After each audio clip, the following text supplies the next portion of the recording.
Bueno,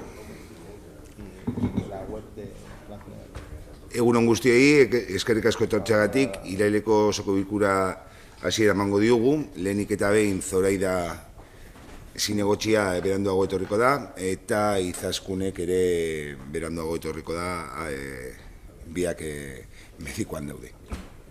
Etorri da, bueno, orain egongo da.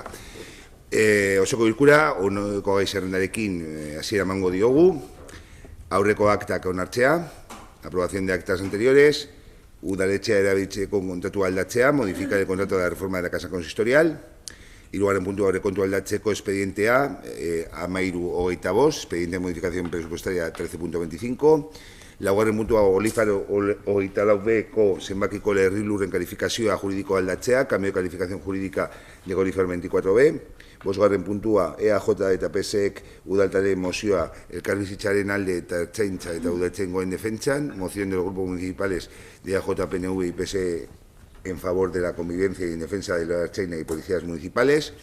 Seigarren puntua EH Bildu udaltaldearen mozioa demokraziaren alde eta polizia eredua berrikuste aldekoa, moción del grupo municipal de EH Bildu por la democracia y la revisión del modelo policial.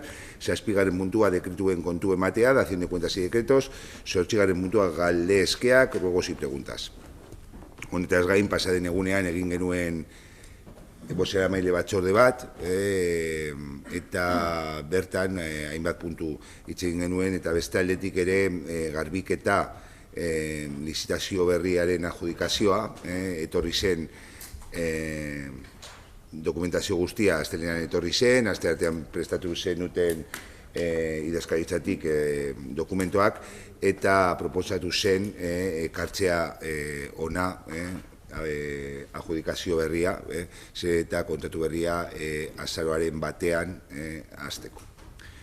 Decía que el otro día la Junta de Portavoces, al margen de otras cuestiones, se abordó la posibilidad de traer la adjudicación del contrato de limpieza viaria, recogida de RSU, quinto contenedor y recogida de papel, cartón y mantenimiento del cementerio. La urgencia del mismo, pues de alguna forma viene motivada en la entrada en vigor el 1 de noviembre del nuevo contrato, puesto que una vez aprobado debe estar en un periodo especial de recurso durante 15 días. Entonces, se comentó a los grupos municipales y se trae para su inclusión y bueno, hay que proceder a votar la urgencia para poder tramitar el punto. Se ha remitido el acta de la mesa de contratación junto con la documentación que se presentó y el informe correspondiente por parte del secretario municipal y se propone su inclusión en el orden del día. ¿Tamara? ¿O así es? Vale.